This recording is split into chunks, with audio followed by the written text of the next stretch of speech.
le fond, finalement, Frédéric Lenoir, c'est que d'un côté, nous avons Christiane Lambert qui élève des truies, qui essaie d'améliorer sans cesse, si j'ai bien compris, la condition animale. Les conditions dans lesquelles vos truies finissent leur vie. Tout à fait. On est bien d'accord. On est bien d'accord. Conditions dans lesquelles elles sont élevées. Nous avons Aymeric Caron qui, lui, nous dit carrément, nous ne devons pas tuer d'animaux pour les manger. C'est bien ça. Je voudrais juste prendre 10 secondes pour expliquer pourquoi. Pourquoi? Parce que dans... c'est les 10 secondes. Oui. Il y a une dimension morale à cette question. Donc, doit-on tuer des animaux ou pas? Et en fait, C'est pour ça que je termine à voilà. Une vache, un cochon, un poulet, quand il se réveille le matin, il est un petit peu comme vous et moi. Il est mu par la même énergie. Cette énergie, c'est le vouloir vivre, dirait Schopenhauer, le conatus pour Spinoza. La volonté de puissance pour Nietzsche, c'est quoi? C'est travailler à la continuation de lui-même. C'est-à-dire qu'ils ont tous, ces animaux, envie de continuer à vivre parce qu'ils éprouvent ce que Peter Singer appelle, le philosophe australien, des intérêts. Ils ont des intérêts. Ils ont terminé, parce que je voudrais que Frédéric Lenoir... Mais je pense que Frédéric va peut-être parler de la la même chose aussi. De la même chose parce que c'est pour moi le problème philosophique majeur du XXIe siècle. C'est justement comment nous considérons ces êtres que nous avons toujours regardés avec un profond mépris, c'est-à-dire les animaux non humains. Nous avons commencé à comprendre qu'il fallait que nous les respections, que nous en laissions certains vivre. Ce sont nos animaux de compagnie. Il faut que nous étendions cette sphère de compassion, car en réalité nous n'avons aucun droit à... Aucun droit. Non, oui, mais je veux bien, mais c'est le moment où les phrases se terminent. Vous savez que vous faites la fin d'une phrase, il y a un point. Il y a parfois un point. Vous savez aussi qu'une pensée, parfois, a besoin de plus de 20 secondes pour se développer. Non, mais d'accord. Et donc, juste pour terminer sur ce point. Terminez alors. Voilà, la question, elle a été posée par Darwin. Alors moi, on peut se rire de tout, on peut se moquer de tout, on peut dire... Ça c'est pas terminé. De rien. Darwin, déjà, dans la filiation de l'espèce, en 1871, nous expliquait que la morale, c'est-à-dire cette énergie qui guide les relations que nous pouvons avoir les uns avec les autres, les humains entre eux, mais également les humains avec ce qui les entoure, le reste du vivant. Mais la morale a fait son apparition chez les animaux supérieurs récemment, très récemment, mais qu'elle va continuer à s'étendre et que c'est un élément essentiel de notre évolution. Cette morale, c'est la manière qu'on a, il appelle ça la sympathie, la manière qu'on a de nous comporter les uns avec les autres, également avec les animaux. Et dit que Darwin, dans la suite de notre histoire, justement, l'un de nos progrès essentiels se verra dans la manière que nous nous comportons moralement avec nos cousins animaux. Voilà. Moi, j'élève bien mes animaux. D'accord. Déjà là, Bon, vous avez Frédéric Lenoir, Christiane Lambert. Vos chaussures sont en cuir. J'ai l'impression que vos chaussures sont en cuir. Franchement, vous êtes vegan? vraiment, alors à tomber si bas, Christiane. Non, mais alors moi j'ai appris quelque chose. Attendez, j'ai appris quelque chose quand même en lisant le livre vous aussi? d'Aymeric Caron, c'est qu'Aymeric Caron n'aime pas les moustiques, il les tue. Ah ouais. Il tue les moustiques, il tue les puces, il tue les poules, les punaises de lit, les... Non, mais c'est vrai, Aymeric Caron. J'ai pas du tout dit ça, j'ai Mais dit... comment? J'ai appris exactement la philosophie de Schweitzer qui disait... Tous les jours votre livre. Aymeric Caron. Vous lisez très mal. Mais merci. Le moustique ne me dit Mais merci, j'ai un moustique qui tourne autour de moi, qu'est-ce que je fais? Je vais essayer d'expliquer, c'est bon parce qu'on me pose toujours des questions très marginales, que ce soit avec les fourmis, avec les moustiques. Je dis, si un moustique, effectivement...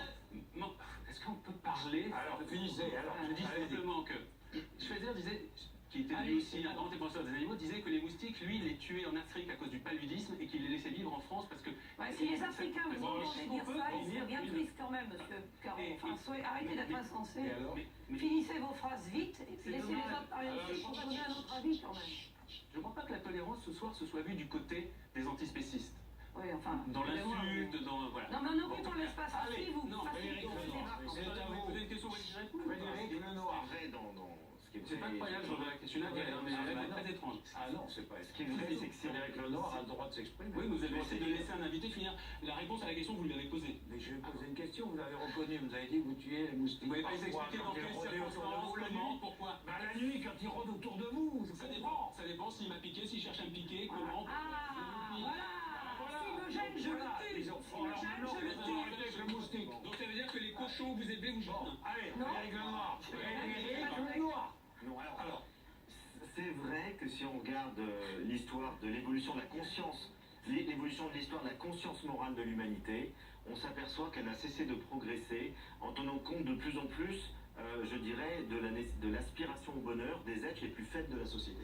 Et au départ, chez les Grecs, c'était pas gênant du tout qu'il y ait des esclaves. Aujourd'hui, ça nous scandalise qu'il y ait des esclaves. pendant longtemps considéré que la femme était inférieure à l'homme, que les enfants pouvaient les battre et faire ce qu'on voulait. Aujourd'hui, ça choque les gens. Donc la conscience morale n'a cessé d'évoluer vers la prise en compte de ceux qui sont les membres les plus faibles de la société. Et c'est ce qui fait la grandeur d'une civilisation, et notamment des civilisations humaines. Alors les animaux aujourd'hui font partie de cette préoccupation morale. C'est effectivement, je pense, le défi des siècles à venir, d'intégrer de plus en plus les animaux dans la sphère morale, ce qui n'était pas le cas du tout avant, puisque jusqu'au 19e siècle, on peut faire ce qu'on voulait avec un animal. C'est depuis simplement, c'est rien du tout, 150 ans, on dit on n'a plus le droit d'agir avec cruauté sur certains animaux, pas tous. Et donc je pense que ça va continuer, et que là-dessus, pour moi, ce qui est immoral, et c'est là que je diffère un peu de ce que dit Émeric Caron, ce n'est pas nécessairement de tuer un animal pour vivre. Ce qui est immoral, c'est de l'élever dans la souffrance et c'est de l'abattre où il y a un acte de cruauté, ce qui arrive dans la plupart des abattoirs. Et donc le système industriel intensif, les abattoirs tels qu'ils existent, c'est immoral.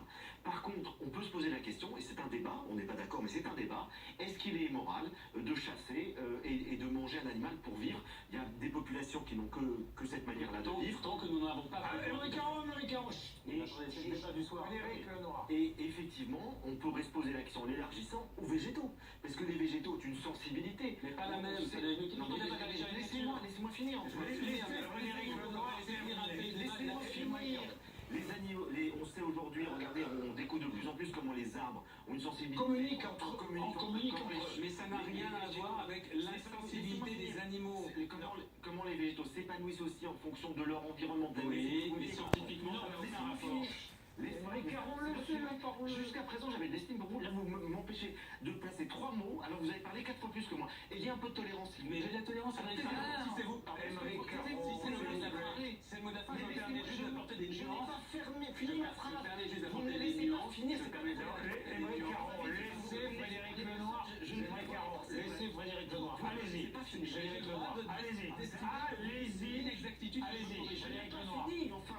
Ben là, en tout cas, c'était clair. Alors, je vous dis effectivement. Ah, c'est incroyable. Effectivement, il faut élargir la question à tous les êtres sensibles. Et si on élargit la question à tous les êtres sensibles, on s'aperçoit que le malheur du vivant, c'est qu'on se nourrit d'un autre vivant, quoi qu'il arrive. Même les herbivores, ils mangent de l'herbe, c'est un être sensible. Il y a de la sensibilité partout, mais ce n'est pas la même sensibilité. Et c'est pour ça que j'introduis, et vous allez voir que je vous rejoins en partie. C'est pas la peine de s'engueuler alors. Ben oui, mais vous m'avez coupé. Alors allez-y. Et c'est pour ça qu'effectivement, il faut tenir compte des degrés de sensibilité et de conscience des vivants. Et je pense que c'est mieux d'être végétarien que d'être carnivore, parce qu'effectivement, il est plus moral de se nourrir d'un être qui a moins de souffrance et de sensibilité et de conscience qu'un être qui en a davantage. C'est pour ça qu'à mon avis, l'évolution morale de l'humanité passe vers plus de végétarisme. Bien, merci d'être venu nous voir ce soir. Bon, faut-il arrêter de manger de la viande? On a terminé à oui, à 48%, non à 52%, ça s'est resserré tout au long, regardez, ça s'est resserré tout au long de la soirée. On pourrait continuer des heures.